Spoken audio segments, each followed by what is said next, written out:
श्री परमात्मने नमः। अथ द्वितीयोऽध्यायः। संजय बोले, उस प्रकार करुणा से व्याप्त और आंसुओं से पूर्ण तथा व्याकुल नेत्रों वाले शोक युक्त उस अर्जुन के प्रति भगवान मधुसूदन ने यह वचन कहा। श्री भगवान बोले, हे अर्जुन, तुझे इस असमय में यह मोह किस हेतु से प्राप्त हुआ है? क्योंकि न तो यह श्रेष्ठ पुरुषों द्वारा अर्चित है, न स्वर्ग को देने वाला है और न कीर्ति को करने वाला ही है। इसीलिए हे अर्जुन, नपुंसकता को मत प्राप्त हो। तुझमें यह उचित नहीं जान पड़ती। हे परंतप, हृदय की तुच्छ दुर्बलता को त्याग कर युद्ध के लिए खड़ा हो जा। अर्जुन बोले, हे मधुसूदन, मैं रणभूमि में किस प्रकार बाणों से भीष्म पितामह और द्रोणाचार्य के विरुद्ध लड़ूंगा? क्योंकि हे अरिसूदन, वे दोनों ही पूजनीय हैं। इसीलिए इन महानुभाव गुरुजनों को न मारकर मैं इस लोक में भिक्षा का अन्न भी खाना कल्याणकारक समझता हूँ। क्योंकि गुरुजनों को मारकर भी इस लोक में रुधिर से सने हुए अर्थ और काम रूप भोगों को ही तो भोगूंगा। हम यह भी नहीं जानते कि हमारे लिए युद्ध करना और ना करना, इन दोनों में से कौन सा श्रेष्ठ है। अथवा यह भी नहीं जानते कि उन्हें हम जीतेंगे या हमको वे जीतेंगे। और जिनको मारकर हम जीना भी नहीं चाहते, वे ही हमारे आत्मीय धृतराष्ट्र के पुत्र हमारे मुकाबले में खड़े हैं। इसीलिए कायरता रूप दोष से उपहत हुए स्वभाव वाला तथा धर्म के विषय में मोहचित्त हुआ मैं आपसे पूछता हूँ कि जो साधन निश्चित कल्याणकारक हो वह मेरे लिए कहिए। क्योंकि मैं आपका शिष्य हूँ, इसीलिए आपके शरण हुए मुझको शिक्षा दीजिए। क्योंकि भूमि में निष्कंटक धन धान्य संपन्न राज्य को और देवताओं के स्वामी पने को प्राप्त होकर भी मैं उस उपायों को नहीं देखता हूँ जो मेरी इंद्रियों के सुखाने वाले शोक को दूर कर सकें। संजय बोले, हे राजन, निद्रा को जीतने वाले अर्जुन अंतर्यामी श्री कृष्ण महाराज के प्रति इस प्रकार कहकर फिर श्री गोविंद भगवान से युद्ध नहीं करूँगा यह स्पष्ट कहकर चुप हो गए। हे भरतवंशी धृतराष्ट्र, अंतर्यामी श्री कृष्ण महाराज दोनों सेनाओं के बीच में शोक करते हुए उस अर्जुन को हंसते हुए से यह वचन बोले। श्री भगवान बोले, हे अर्जुन, तू न शोक करने योग्य मनुष्यों के लिए शोक करता है और पंडितों के से वचनों को कहता है, परंतु जिनके प्राण चले गए हैं उनके लिए और जिनके प्राण नहीं गए हैं उनके लिए भी पंडित जन शोक नहीं करते। न तो ऐसा ही है कि मैं किसी काल में नहीं था, तू नहीं था, अथवा ये राजा लोग नहीं थे, और न ऐसा ही है कि इससे आगे हम सब नहीं रहेंगे। जैसे जीवात्मा की इस देह में बालकपन, जवानी और वृद्धावस्था होती है, वैसे ही अन्य शरीर की प्राप्ति होती है। उस विषय में धीर पुरुष मोहित नहीं होता। हे कुंती पुत्र, सर्दी, गर्मी और सुख दुख को देने वाले इंद्रिय और विषयों के संयोग तो उत्पत्ति विनाशशील और अनित्य हैं। इसीलिए हे भारत, उनको तू सहन कर। क्योंकि हे पुरुष श्रेष्ठ, दुख सुख को समान समझने वाले जिस धीर पुरुष को ये इंद्रियां और विषयों के संयोग व्याकुल नहीं करते, वह मोक्ष के योग्य होता है। असत वस्तु की तो सत्ता नहीं है और सत का भाव नहीं है। इस प्रकार इन दोनों का ही तत्वज्ञानी पुरुषों द्वारा देखा गया है। नाश रहित तो तू उसको जान जिससे यह संपूर्ण जगत दृश्य वर्ग व्याप्त है। इस अविनाशी का विनाश करने में कोई भी समर्थ नहीं है। इस नाश रहित अप्रमेय नित्य स्वरूप जीवात्मा के ये सब शरीर नाशवान कहे गए हैं। इसीलिए हे भरतवंशी अर्जुन, तू युद्ध कर। जो इस आत्मा को मारने वाला समझता है तथा जो इसको मरा मानता है, वे दोनों ही नहीं जानते। क्योंकि यह आत्मा वास्तव में न तो किसी को मारता है और न किसी के द्वारा मारा जाता है। यह आत्मा किसी काल में भी न तो जन्मता है और न मरता ही है, तथा न यह उत्पन्न होकर फिर होने वाला ही है। क्योंकि यह अजन्मा, नित्य, सनातन और पुरातन है। शरीर के मारे जाने पर भी यह नहीं मारा जाता। हे प्रथापुत्र अर्जुन, जो पुरुष इस आत्मा को नाश रहित, नित्य, अजन्मा और अव्यय जानता है, वह पुरुष कैसे किसको मरवाता है और कैसे किसको मारता है। जैसे मनुष्य पुराने वस्त्रों को त्याग कर दूसरे नए वस्त्रों को ग्रहण करता है, वैसे ही जीवात्मा पुराने शरीर को त्याग कर दूसरे नए शरीर को प्राप्त होता है। इस आत्मा को शस्त्र नहीं काट सकते, इसको आग नहीं जला सकती, इसको जल नहीं गला सकता और वायु नहीं सुखा सकता, क्योंकि यह आत्मा अछेद्य है, यह आत्मा अधेय, अक्लेद्य और निसंदेह असोच्य है तथा यह आत्मा नित्य, सर्वव्यापी, अचल, स्थिर रहने वाला और सनातन है। यह आत्मा अव्यक्त है, यह आत्मा अचिंत्य है और यह आत्मा विकार रहित कहा जाता है। इससे हे अर्जुन, इस आत्मा को उपयुक्त प्रकार से जानकर तू शोक करने को योग्य नहीं है, अर्थात तुझे शोक करना उचित नहीं है। किंतु यदि तू इस आत्मा को सदा जन्मने वाला तथा सदा मरने वाला मानता हो तो भी हे महाबाहो, तू इस प्रकार शोक करने को योग्य नहीं है, क्योंकि इस मान्यता के अनुसार जन्मे हुए की मृत्यु निश्चित है और मरे हुए का जन्म निश्चित है। इससे भी इस बिना उपाय वाले विषय में तू शोक करने को योग्य नहीं है। हे अर्जुन, संपूर्ण प्राणी जन्म से पहले अप्रकट थे और मरने के बाद भी अप्रकट हो जाने वाले हैं, केवल बीच में ही प्रकट हैं। फिर ऐसी स्थिति में क्या शोक करना है? कोई एक महापुरुष ही इस आत्मा को आश्चर्य की भांति देखता है और वैसे ही दूसरा कोई महापुरुष ही इसके तत्व का आश्चर्य की भांति वर्णन करता है तथा दूसरा कोई अधिकारी पुरुष ही इसे आश्चर्य की भांति सुनता है और कोई कोई तो सुनकर भी इसको नहीं जानता। हे अर्जुन, यह आत्मा सबके शरीर में सदा ही अबद्ध है, इस कारण संपूर्ण प्राणियों के लिए तू शोक करने के योग्य नहीं है तथा अपने धर्म को देखकर भी तू भय करने योग्य नहीं है, अर्थात तुझे भय नहीं करना चाहिए, क्योंकि क्षत्रियों के लिए धर्मयुक्त युद्ध से बढ़कर दूसरा कोई कल्याणकारी कर्तव्य नहीं है। हे पार्थ, अपने आप प्राप्त हुए और खुले हुए स्वर्ग के द्वार रूप इस प्रकार के युद्ध को भाग्यवान क्षत्रिय लोग ही पाते हैं। किंतु यदि तू इस धर्मयुक्त युद्ध को नहीं करेगा तो स्वधर्म और कीर्ति को खोकर पाप को प्राप्त होगा तथा सब लोग तेरी बहुत काल तक रहने वाली अपकीर्ति का भी कथन करेंगे और माननीय पुरुष के लिए अपकीर्ति मरण से भी बढ़कर है। और जिनकी दृष्टि में तू पहले बहुत सम्मानित होकर अब लघुता को प्राप्त होगा, वे महारथी लोग तुझे भय के कारण युद्ध से हटा हुआ मानेंगे। तेरे वैरी लोग तेरे सामर्थ्य की निंदा करते हुए तुझे बहुत से न कहने योग्य वचन भी कहेंगे। उससे अधिक दुख और क्या होगा? या तो युद्ध में मारा जाकर स्वर्ग को प्राप्त होगा अथवा संग्राम में जीतकर पृथ्वी का राज्य भोगेगा। इस कारण हे अर्जुन, तू युद्ध के लिए निश्चय करके खड़ा हो जा। जय पराजय, लाभ हानि और सुख दुख को समान समझकर उसके बाद युद्ध के लिए तैयार हो जा। इस प्रकार युद्ध करने से तू पाप को नहीं प्राप्त होगा।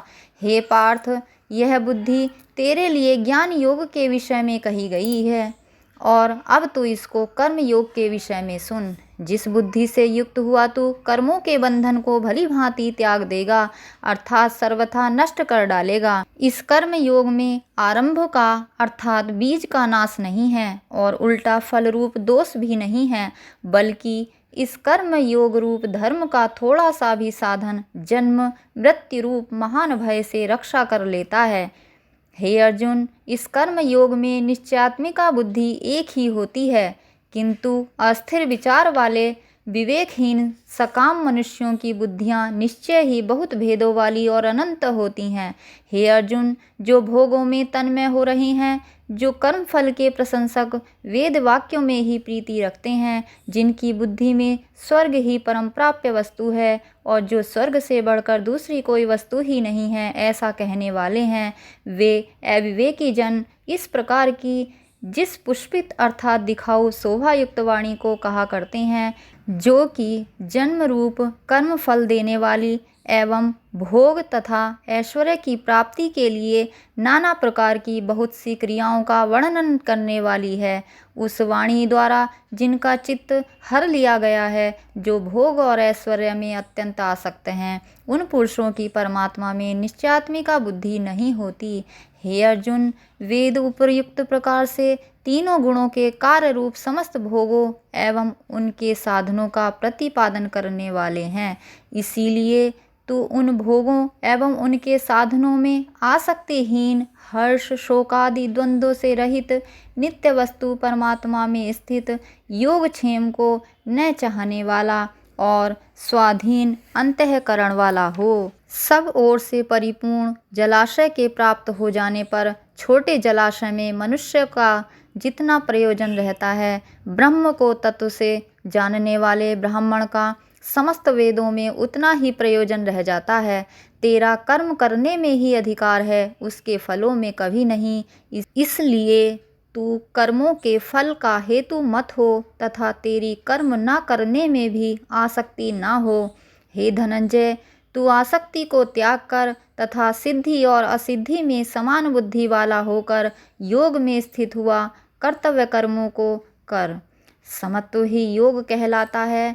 इस समत्व रूप बुद्धि योग से सकाम कर्म अत्यंत ही निम्न श्रेणी का है। इसीलिए हे धनंजय, तू समबुद्धि में ही रक्षा का उपाय ढूंढ, अर्थात बुद्धि योग का ही आश्रय ग्रहण कर, क्योंकि फल के हेतु बनने वाले अत्यंत दीन हैं। समबुद्धि युक्त पुरुष पुण्य और पाप दोनों को इसी लोक में त्याग देता है, अर्थात उनसे मुक्त हो जाता है। इससे तू समत्व रूप योग में लग जा। यह समत्व रूप योग ही कर्मों में कुशलता है, अर्थात कर्म बंधन से छूटने का उपाय है। क्योंकि समबुद्धि से युक्त ज्ञानी जन कर्मों से उत्पन्न होने वाले फल को त्याग कर जन्म रूप बंधन से मुक्त हो निर्विकार परम पद को प्राप्त हो जाते हैं। जिस काल में तेरी बुद्धि मोह रूप दलदल को भली भांति पार कर जाएगी, उस समय तू सुने हुए और सुनने में आने वाले इस लोक और परलोक संबंधी सभी भोगों से वैराग्य को प्राप्त हो जाएगा। भांति भांति के वचनों को सुनने से विचलित हुई तेरी बुद्धि जब परमात्मा में अचल और स्थिर ठहर जाएगी, तब तू योग को प्राप्त हो जाएगा, अर्थात तेरा परमात्मा से नित्य संयोग हो जाएगा। अर्जुन बोले, हे केशव, समाधि में स्थित परमात्मा को प्राप्त हुए स्थिर बुद्धि पुरुष का क्या लक्षण है? वह स्थिर बुद्धि पुरुष कैसे बोलता है, कैसे बैठता है और कैसे चलता है? श्री भगवान बोले, हे अर्जुन, जिस काल में यह पुरुष मन में स्थित संपूर्ण कामनाओं को भली भांति त्याग देता है और आत्मा से आत्मा में ही संतुष्ट रहता है, उस काल में वह स्थित प्रज्ञ कहा जाता है। दुखों की प्राप्ति होने पर जिनके मन में उद्वेग नहीं होता, सुखों की प्राप्ति में जो सर्वथा निस्पृह है तथा जिसके राग, भय और क्रोध नष्ट हो गए हैं, ऐसा मुनि स्थिर बुद्धि कहा जाता है। जो पुरुष सर्वत्र स्नेह रहित हुआ, उस शुभ या अशुभ वस्तु को प्राप्त होकर न प्रसन्न होता है और न द्वेष करता है, उसकी बुद्धि स्थिर है। और कछुआ सब ओर से अपने अंगों को जिस प्रकार समेट लेता है, वैसे ही जब यह पुरुष इंद्रियों के विषयों से इंद्रियों को सब प्रकार से हटा लेता है, तब उसकी बुद्धि स्थिर है, ऐसा समझना चाहिए। इंद्रियों के द्वारा विषयों को ग्रहण न करने वाले पुरुष के भी केवल विषय तो निवृत्त हो जाते हैं, परंतु उनमें रहने वाली आसक्ति निवृत्त नहीं होती।